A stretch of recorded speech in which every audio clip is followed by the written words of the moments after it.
Okay. We're just covering this as far as takes thief. There's another. How many people here watched the Mythbusters? How about the episode that they were dealing with the biometrics and the motion sensors? These things are just fun because they went through the biometrics. They were able to defeat it through the ballistics gel and the copying it to a piece of paper. But with the they had the infrared, and then they also had the acoustics, basically the sonic motion detectors as well. And they tried a few things like the good old Predator movie where the guy covered himself in mud and then tried to walk through. That, of course, didn't work because of the body temperature. They did a wetsuit. That didn't work for very long because of the body temperature. They did a wetsuit in the CO2 and basically cooled the guy down. Body temperature, of course, increased too hot. But what's funny was they were able to get a double-paned piece of glass. I think it was like a 6x6 frame with 2 panes in it, and then put it over the sensor, and it canceled out the sight, so it didn't see anything. And then the other one for the sonic, of course, it does the same thing as like Bat's vision or whatnot. The girl ended up making basically a huge Big Bird costume type scenario, to where it has this big fluffy strands of this carpet fiber, and of course it goes off almost immediately. But then they read somewhere on the internet, if you get a bed sheet, a thin one, it won't go off. So they were just joking, saying this won't work. They actually had this thin bed sheet, and then walked to the room relatively slowly. The thing didn't go off, and then she dropped it, instantly goes off. So Which sensor was that? this was the acoustic sensor. So used the basically sonic off the individual objects. It bounces the sound off, and then the other one. Sorry. That'd be the sonic, yeah. So, but it comes down to with that one, they were able to bypass it with just a bed sheet, and then the other one they actually had to get a double-paned piece of glass, so they couldn't get the light to go through. So. You have to be careful with that one to get it in just right, or they were setting it off. Yeah. So. That was the biggest problem. That team, they were coming from above. Yes, because they were pretending to come in through some sort of like ventilation system or havoc. And then they also went through. How many people watched The Score? It was, I believe it was The Score, the one where they were trying to get the scepter. Yeah. So he was able to basically lance through this huge safe within a few minutes, 5 minutes or so, fill it up with water, and then explode it. Well, yeah, the time it took several hours and several basically pieces of material. They finally were able to lance through the safe, but everything inside of it was just completely fried because of the heat. But then they said, okay, that myth's busted, but let's see what will happen with a quarter stick of dynamite or however much they put in there. With the water. Yep. So they filled it up with water. It just wouldn't take because it wasn't waterproof. So then they basically said, okay. Then they finally got this insulation part and then put it all around the edges and finally made it waterproof, filled it up with water. And then whenever the explosive went off, it actually did a lot more damage than in the movie. So yeah, it was like 100 yards or so. Yeah, it was, they actually did the explosion at, I think it was a septic plant. So it's a huge one of those pools where all the reservoir stuff goes. And then basically what ended up happening when it shot out, it was almost it was more than 100 feet or so. It was a far distance. And so they were surprised the distance the door would fly. But the myth was busted because everything in there was fried to a crisp. And then the secondary thing was the safe was not waterproof. So it was leaking all over the place. But yeah, as far as intrusion detection systems, a lot of these things, going back to like the sonic or versus the infrared, is that you can bypass them. And same thing with like the pressure mats. And then again, you watch all these movies where the people are hanging from rafters and items like that, basically trying to prevent touching any of these pressure mats. Okay, securing mobile devices. This is a real fun thing as well. There's a large number of handhelds and laptops are stolen at airports. A lot of times, especially depending on the environment that you're in, you may have VIPs or C-level execs or upper management types. They'll have Blackberries or regular cell phones or regular handhelds, and they forget them in a taxi. They'll take them to a restaurant and leave them on the table at the restaurant. They'll leave them in the hotel. Or if they're going to a meeting, they'll leave their laptop in the hotel. Then they come back, and the laptop still may be there, but while they were gone, somebody broke into their room and copied their hard drive. So that's one thing that is a huge issue, especially in larger corporations and other entities, to where individuals definitely need to secure their data, especially encryption on data at rest. One method through securing a device is to have a locking cable that anchors the device to physical structure. You'll usually see this with laptops, mainly so people don't physically steal the laptop. But with the majority of laptops, a lot of times there's a screw on the bottom of the laptop. Once you undo the screw, you take out the hard drive. Now you have basically all the data that's on the drive. Okay, tracing software. Basically the call home feature. There's several pieces of things like this out there. I have a colleague up in Montana. He ended up buying a really nice gaming system that he was not only going to use for gaming, but pen testing, things like that, to where it had a huge hard drive, processor, and all that fun stuff. Well, what ended up happening was, during transit, it actually got stolen. So before it ever hit his actual business office, it left the truck and was not seen for many months. Well, he has the call home feature on it, to where eventually what ended up happening was somebody turned it on at a pawn shop, which was on an Indian reservation. And it called home, and so they go down there and say, "This is mine, here's my receipt. I never received it. I need this laptop." They turn it on and then instantly see CPKP, unfortunately, which is child pornography, kiddie porn. So then other law enforcement got into it because there's a jurisdictional issue on Indian reservations. But the only reason he was able to find a laptop is because of the call home feature. And the reason why they weren't able to find it before was because the individual didn't hook it up to the internet. So they're probably doing is they turned on the laptop and then just started downloading stuff directly to the system. How did the call home feature give away the geographical location? The IP address of the system, and then you call up the IP address, or the ISP that owns the IP address, and then say, is this a commercial account? Or if you have the IP address, you can sometimes scan it and see who owns it. Because some people will have, for example, a block of 8 IP addresses, and they'll have a web server internally. So depending on where it is, you can get some information without even having to go to the ISP. If you go on websites, like Aaron, you can type in, like if you know an address for Verizon, you can type that address into Aaron's, and it will, it'll tell you exactly who it belongs to. Yeah. That and like the central op actually uses Aaron. But let's, who has a good company name that is well known? As I should do Google. How about me?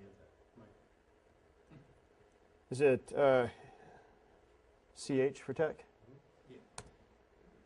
Hit enter, and these are the ranges that it has available to it, which is actually more than I was anticipating.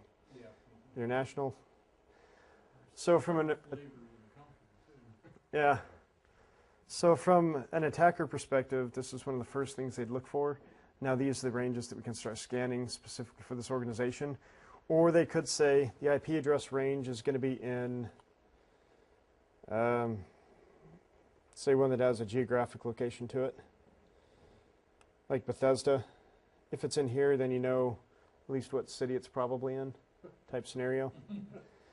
A lot of people in their RARPs, which is basically reverse ARP, or address resolution protocol, basically what ends up happening is a lot of people will put the physical location of the router or whatnot, so whenever you're doing a trace route, sometimes you can find out where the geographic location is there as well, such as like level 3, any of the big backbone companies, they'll say, for example, like Texas or Austin or Denver, so you can see what city they're in. But again, that's not going to pinpoint it about what actual building it's in, per se, but it does tell you who to call. Yeah. So it tells you to call, and then from there you just move on and say that the system's been stolen, here's the receipt, here's the software and whatnot. And sometimes you'll get lucky, and the ISP will say, well, this has been stolen, you never got a report of finding it, you've already reported it with law enforcement, and then they'll work with law enforcement to get the information. But if you're not lucky, they'll just say, come back to us with the search warrant, have a nice day. So one thing with the eCPA, what it'll come down to is that there's an issue where if law enforcement comes to an organization and says, we want to do an investigation on this IP address or this user account, then from that point back, the ISP now has to store all the records that they currently have and basically back up that content for the individual. But the law enforcement can't come back and say, we want the rest of the records from that point on without making another official request. So they have to basically reset the timestamp of information that's being held. Okay, in this area as well, there's tracing software and encryption. Best protection for sensitive data is basically just to encrypt it. Basically, when you encrypt data at rest, it's probably going to be a symmetric key. So if you do not secure your symmetric key, then it's basically going to be useless. So when it comes down to it, is if your symmetric key is on a USB thumb drive, secure your USB thumb drive away from your actual laptop. Okay, in this area, going to cover power issues, fire prevention, detection, and of course, suppression. Sorry, Jeremy, isn't the problem with encryption, just on the previous line, that it's only encrypted at rest or in a power-off state, right? Yeah. Obviously, because once you're Yes. authenticated and powered on, it's not encrypted.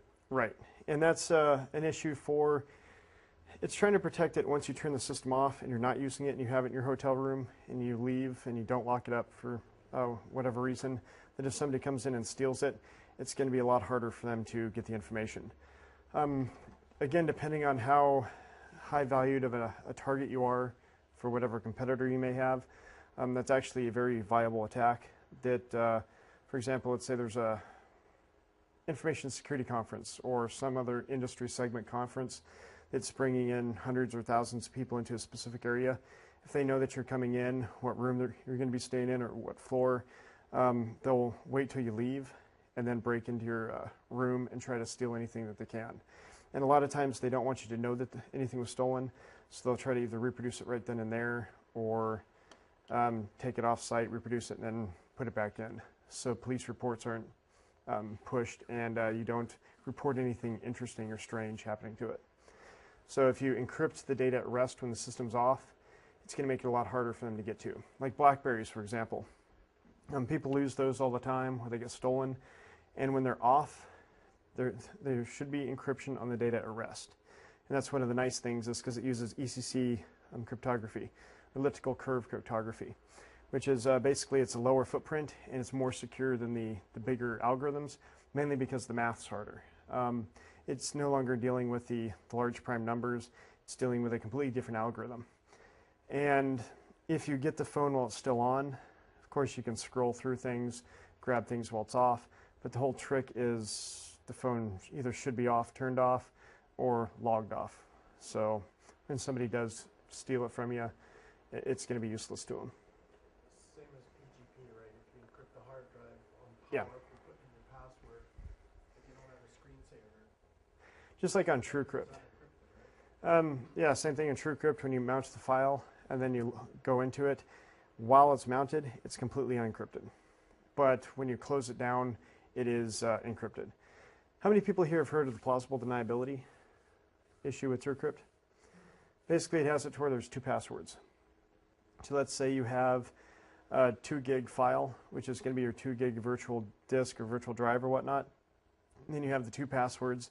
One password is going to be your quote-unquote like primary. So you put a few files on it, and then basically you log out, log in with your second. Then what it's going to do is it's going to use the rest of the space that you didn't use in your primary, and then you can dump all the rest of your files onto it. And so if anybody asks specifically for the password for that TrueCrypt mount, then if you give them the first one, they're not going to see the contents from the secondary drive, basically. But the fun part about it is it's variable. So the more you put on the first part, the less you have available in the second, because the size of the file is not going to change. And the whole issue is plausible deniability. Going back to a lot of people were saying that you have to give the password, period. If, for example, law enforcement came to you and said, I want the username and password for this drive, people were saying, we're pleading the fifth, and it didn't go through. They said, you have to give it or you're in contempt of court. The caveat to that is, there was an individual that was suspected of basically bringing child pornography in from the Canadian border into the U.S. He went through customs. They said, turn on your laptop. We want to see what's on it. They were going through, and he had hard disk encryption. So what he ended up doing was he went to a place that, from a criminal aspect, he probably shouldn't have gone, because it's just, you know where your bad stuff is. The law enforcement agent saw it, and he said, that's bad. I'm going to get somebody. The guy turns the computer off. And then, of course, the law enforcement guy said, well, turn it back on. So it turns it back on, asks for the password, said, give me the password. Guy that turns it off. Or it could have been, yeah. It was the security, the border agent that turned it off. After he saw it, Okay. he closed it, and that's when it turned off afterwards. Yeah, because it ended up turning off and basically encrypted everything again. And they said, give me the password. And the guy goes, no, I plead the fifth. And usually that didn't fly until this precedent, which basically it went through the courts. And he said, well, it's self-incrimination if I give the password, because I know there's illegal stuff on the drive. And now it basically makes it to where that plausible deniability issue is not as big of a problem as it used to be. Because before, you had to give the drive or else potential contempt of court or whatnot.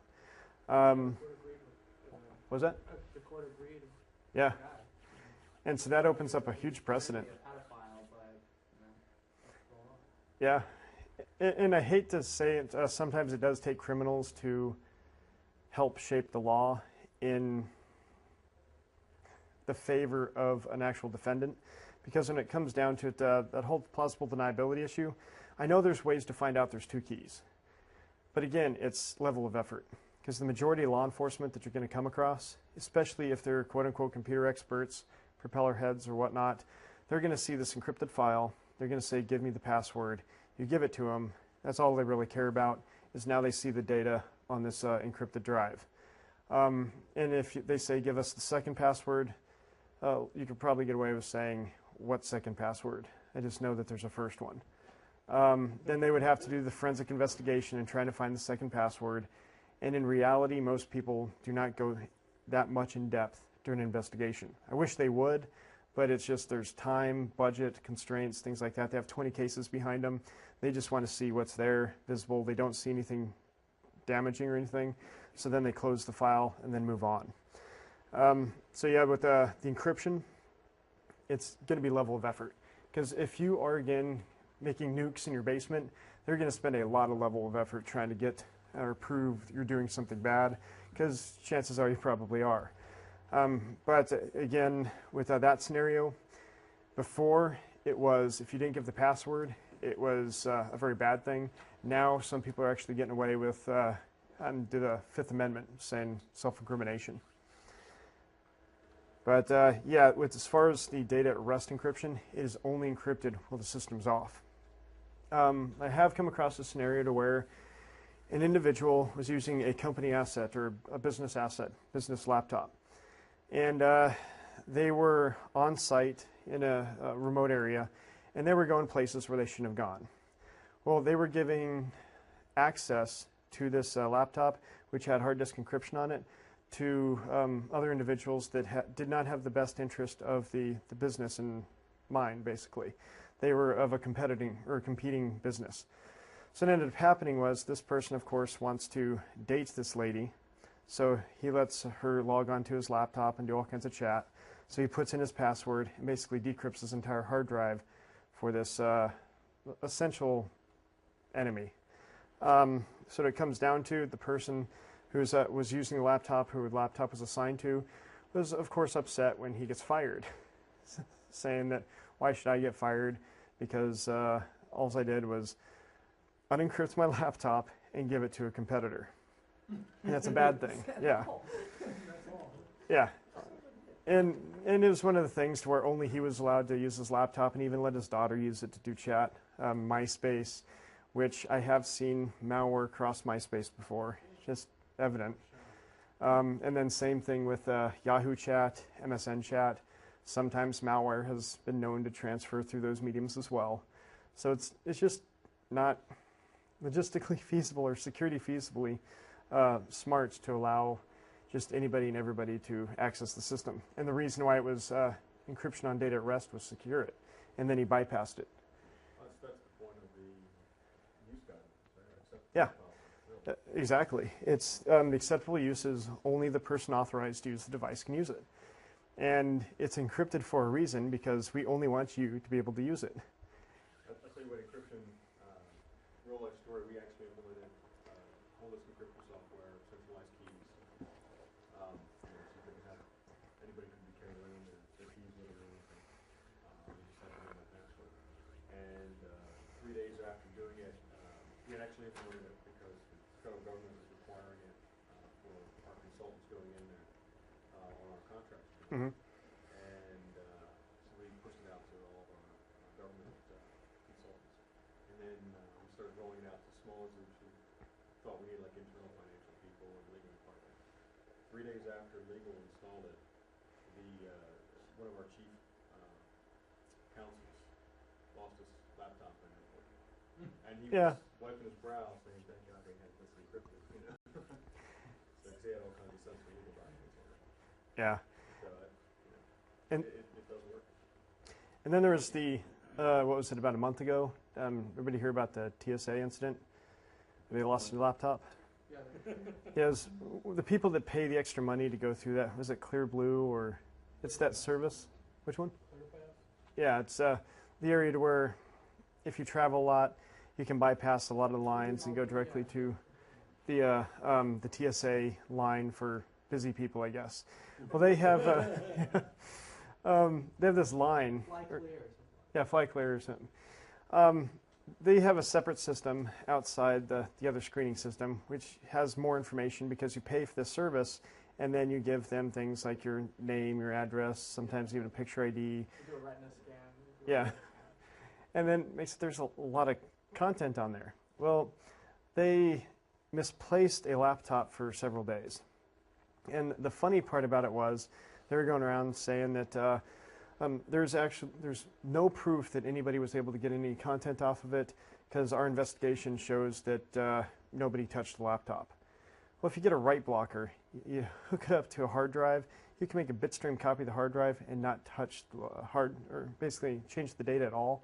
So there's no proof that you were ever there when it comes down to it. So there are systems out there that should have hard disk encryption, and my understanding was the big issue, why that was a scary thing, is because it did not have hard disk encryption on it. And that type of data should. Because if you have social security numbers out there, picture IDs, or pictures of the individual, retina scan information, or whatever type of biometric information, you can easily make fake IDs or identity theft. And there's thousands of people's info on there.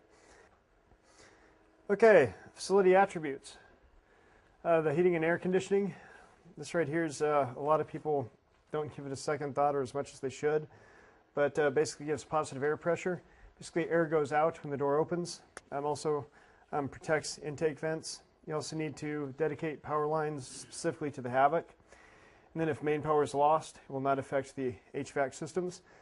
And then emergency switch off valve, basically necessary to doing a fire if a malicious substance is found in the building.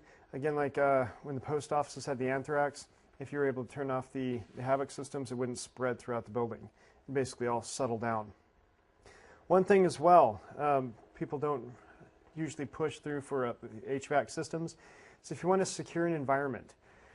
A lot of these HVAC systems have this really thin metal, and sound bounces very well through a lot of these ventilation systems. So, for example, I'm in this room, somebody else is in a room across the hall or whatnot. If they're listening, there's a good possibility they can hear what we're saying just by listening to what's going through the ventilation system. Some people will actually put substances around on the insides, the vents. Basically, it's a voice cancellation or noise cancellation type of substances, possibly rubber or whatnot. So anybody, if they say anything, it's basically going to hit the corner and just basically dampen itself. So you're protecting this room from things that could be heard in the other room, which doesn't necessarily mean that if you have sensitive equipment that you still can't pick up the information going back and forth, but it's going to make sure that when you're talking, that a lot less information is going to be passed to people without special equipment. There's the water and gas lines. You need shut-off valves, basically necessary if a line breaks. This happens a lot in northern areas if you don't have the proper insulation. freezing hits the pipes and then bursts. There's also positive flow. Material should flow out of the building, not into it. Okay, electrical power, basically a primary source. It provides the day-to-day use and needs dedicated feeders from utility substations. There's also alternative power sources. Backup powers in the event of failure of the primary source. A lot of places will have generators. I know the majority of hospitals, if not all of them, have very large generators, basically making it to where when the power goes out in the geographic grid or whatnot in that town, the hospital can still flow and gets their life support still running and other items. You have your UPSs. You have your online UPSs. Primary power source goes through this type of UPS consistently. They're more expensive and takes on the load more quickly than a standby UPS. Standby UPSs are monitors power line and switches to batteries and power, and basically it's when the power is lost, that's when they boot up and come onto life. One thing you will notice though, and when I was mentioning about unplugging like a Windows workstation for forensic investigation, if you were ever to do that, you want to unplug it from the back of the computer as opposed to from the wall outlet to the computer. Because a lot of times they may have a UPS in the system, and if you unplug the power from the UPS to the wall, it's then going to send commands to the actual computer, and it's going to change the evidence. Because a lot of them have monitoring software and whatnot on there, and it says, okay, at this specific time, we just lost power, now the UPS is kicking on. So that's another reason why you want to unplug it, but unplug it from the back of the computer, not the back of the wall. And also have another feeder from the utility substation as a secondary backup. And when it says another feeder from utility substation, one thing that you want to make sure it happens basically with all routes is you want to have a different substation or a different route. This happens a lot with like T1 lines or whatnot, or T3 or whatever your internet connection is going to be, where people will get what they think is going to be secondary or a dual route, and it's going to the same exact pop. So right after that pop, when the backhoe digs up the fiber or digs up the cable line, then both lines go down. Even if you're going through, for example, you're going through Quest or Roadrunner or Comcast or whatever broadband provider that you're going to be using, a lot of times the smaller companies or even larger companies or different companies are using the same backbone, which is the grid or the infrastructure is owned by one major company. So they're using the same lines. So you want to make sure that the last mile is rerouted in different directions. I know a lot of organizations will have it, let's say if they're on a highway, let's go north and south. They'll want it to where there's a pipe going both north and south. Whenever they tie into it, one line for the fibers going north, one line's going south. So if one actually does have to get chopped, then it automatically feeds over to the secondary. But completely opposite directions. Okay, problem with steady power current. You have electrical power issues. You can have powers from utility feeders is not always consistent and clean. I have had this system happen before to where there's an upstream station, and it was about 5:30 every day. This organization always got data loss. So they'd be working their application, then instantly start to get errors at basically the exact same time every single day, Monday through Friday, Saturdays and Sundays. Then, of course, again, they start blaming the software. It ended up being, we had to bring in several individuals on their side because they didn't want to bring us on site.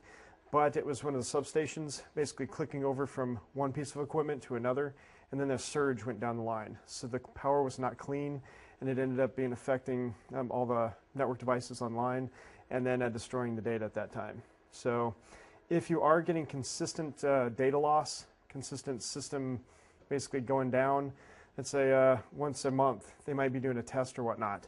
And then once a month, you start losing a switch or a router. There's a very good possibility you could be getting some sort of surge. So if they do not have clean power, definitely filter it, because that's going to prevent a lot of that from happening. But there's a very good possibility that just happens by default. Okay, power problems can cause hardware to degrade and prompt data loss, voltage fluctuation, and then also any device that generates an electromagnetic field, radio signal in a specific frequency can interrupt the current traveling through the power lines. And then how many people know what basically electromagnetic frequency interference is? And basically it happens to where there's multiple different types of interference. It could just be from, for example, like the radio waves going through the air, could interfere with what's going on, for example, like a Cat5 cable or Cat3. Was that? Yeah. EMI. There's EMPs. Those are good ones as well. But when it comes down to it, is there's multiple ways to interfere with digital signal. Okay. The havoc. Heating and air conditioning systems. Basically, they can't control high humidity. High humidity does cause corrosion. It can also control low humidity. This does not cause corrosion. This causes static electricity. If you're in a dry area, for example, Colorado Springs, definitely a dry area. Unfortunately, for example, in my house, we've gone through about 8 DVD players in the last 2 years because going from the couch to the DVD player gets opened up with static electricity. As soon as we touch the device, then it goes away. So have anti-static devices is definitely, or anti-static mats. Anti-static carpet is definitely a good thing to have in specific areas. And having a carpeted server room is probably not the best idea, but I have seen it before. Yeah, sweaters. And you don't want to go in a server room with a balloon, do this with your hair, and then touch devices. Okay, prevention against static electricity. Use an anti-static flooring in data processing centers and wear anti-static bands when working inside computer systems. Unfortunately, that is not as popular as it used to be. Before, a lot of the electronic systems, or computers, especially 10, 15 years ago, were extremely sensitive to static electricity. So they were blowing all the time. And they were very expensive. So a lot of people, when they broke something, if it was going to have to be repaired and it's $10,000 to fix the system, they were a lot more likely to use these anti-static devices. I've seen a lot of times, especially in server rooms, where there's a lot of static electricity going through. People don't suit up. They don't do anything to prevent any static electricity from destroying the device. So that is something that's it's not as pushed as it used to, because a lot of the electronics are less sensitive as they used to be, but it's still a very dangerous item. I had a situation where, granted it was only a workstation, but again, was working on it, had the case open, and was trying to basically get memory, take it out, and then switch in some good memory.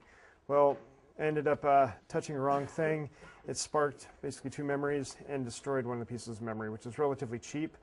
But when it comes down to it, like 10, 15 years ago, what was it, $100 per meg? Now it's what, 5 cents per meg? So you're looking at a 2 gig stick and it's only 30, 40 bucks. So again, it's a lot less expensive, but still damaging.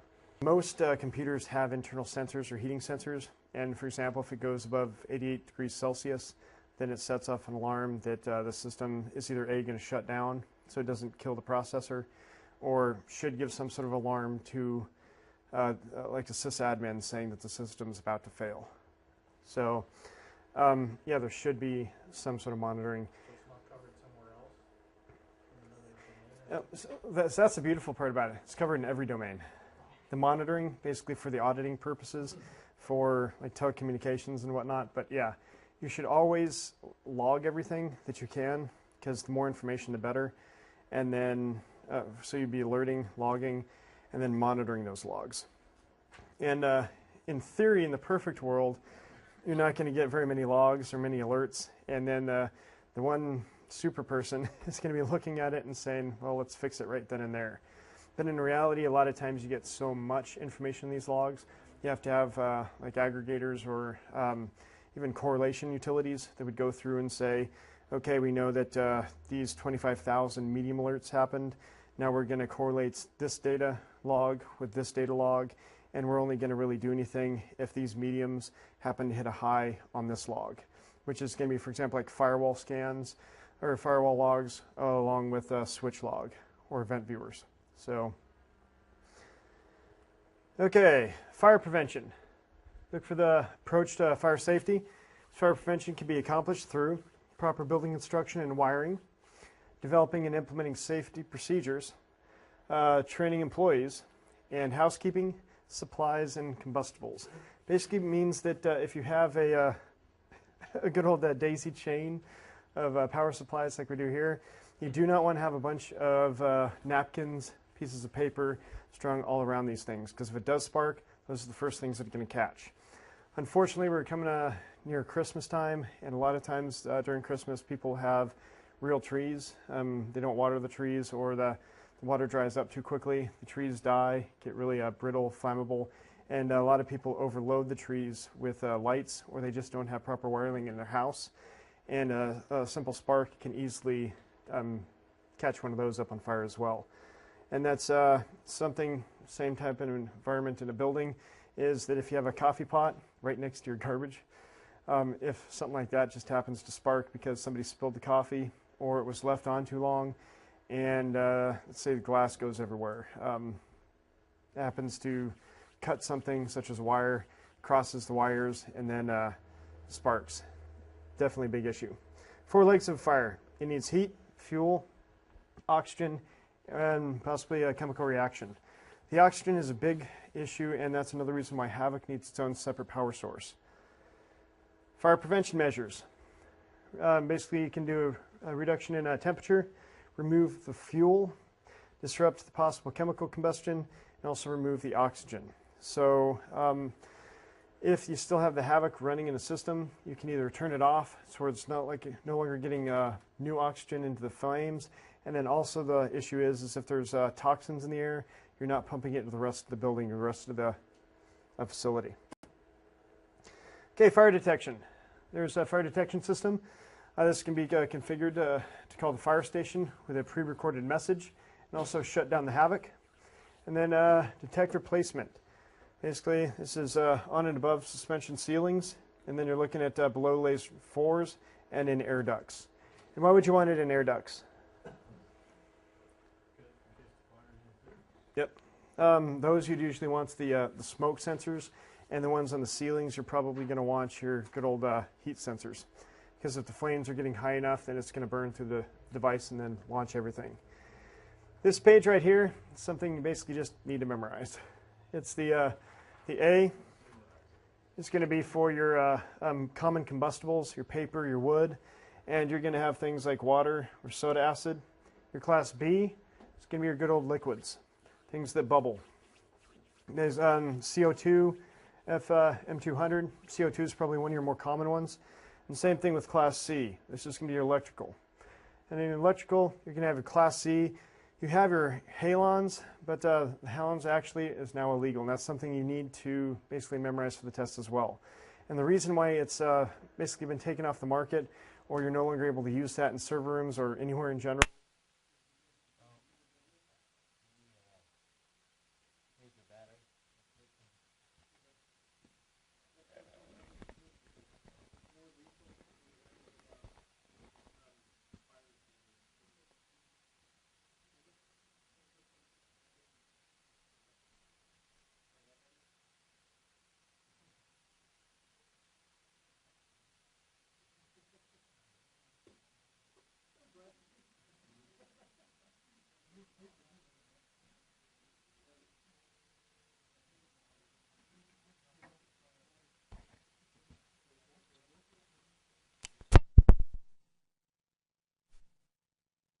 asphyxiation.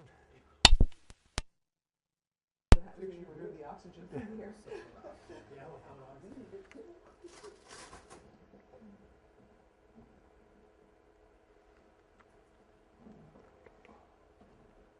Is the battery replaced? Or Yeah. okay. It's where I stopped, so you can continue. Oh. Yeah, from top on this page. Okay, fire types. Class A is going to be your basic combustibles, getting water. Class B is your liquids. One easy way is Class B for bubble. And that's going to be your good old CO2. Class C for electrical. Some people will actually do like a crackle sound because the sparks, when they go through, they crackle. So that could be an easy way to remember it as well. Same thing is going to be CO2 and halon. That's something you definitely cannot use anymore because it becomes more toxic and more deadly to the human life, or basically any biological life, once it hits a certain temperature than the fire is actually going to be. And then D. It's important to know D, but in real life you're probably not going to come across it unless you're in specific environments, and that's going to be your combustible metals, such as magnesium, sodium, and potassium, and basically you have to use some sort of dry chemical to counteract that. Because how many people here have played with magnesium sticks or anything like that? I know that, for example, in survival kits they have it where if you're camping, you shave off some pieces of magnesium, and then you try to start the magnesium with flint shavings. And then, yep. What was that? Oh, yeah. Yeah. Steel wool. Makes it to where they'll burn when it's wet. There's very few ways that you can turn it down. And then, of course, good old thermite. When they were trying to pour water on that. Yeah. It's basically you just have to wait for the stuff to burn out on that aspect. What about motors? Is that Magnesium airplane brakes. And when they catch on fire, they're pitched put out. Or even with the chemicals. Yeah. Yeah, there's the instance to where the plane landed and basically sheared half the gears off because they couldn't get it down properly. Okay, fire extinguishers. Basically, there's the halogen fire extinguishers. These basically used so that equipment is not damaged by the water. And there's the FM200, replacement for the halon with out ozone depleting chemicals, and used as chemicals instead of water as well. There's the CO2, or carbon dioxide. This does not leave residue after use and does not cause damage to sensitive devices, and also can suffocate people. How many people here have played with CO2 before? Yeah. There's many different uses for it. A lot of people even use it for paintball, and definitely freezes you pretty good. So definitely be careful when you're playing with the CO2. There's also dry chemicals, not effective against electrical fires. So again, if you have metal fires in your server room, you have more things to worry about than just your water extinguisher. This right here, something to basically memorize. The fire suppression types. You have your water types, which are going to be your wet pipe. This always contains water. Pipes can freeze and break, cause water leakage, most commonly used. Then there's the dry pipe. Dry pipe is water's not in the pipe. They release after a delay, which gives people enough time to basically say that there's a false alarm, please don't go off. And then there's the pre-action system. Water releases after a sprinkler head link is melted. Lets people react more quickly. And also the deluge system. Sprinkler head is open, releases a lot of water faster. So you can have a combination. For example, the slowest one is going to be your dry pipe and then pre-action, to where basically certain things are going to have to happen, then it's going to fill up, and then so forth. The extinguishers. Extinguishers should be placed within 50 feet of electrical equipment. Also expected 4 times a year. How many people actually go through and inspect their fire extinguishers 4 times a year? So I know a lot of organizations, especially small and medium-sized companies, may not be able to get around to it once every 4 years, let alone 4 times a year.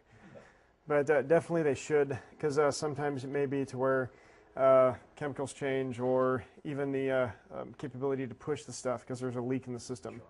Yep, charge is gone.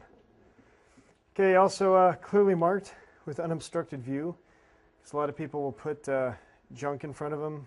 Say it's right behind a filing cabinet, right above a filing cabinet, and they'll start to put stuff on top of it so it's harder to see. Easily reached. Again, if it's above a filing cabinet with a bunch of junk on the filing cabinet, it's not easy to see or easy to get to. And filled with the appropriate and approved suppression agent.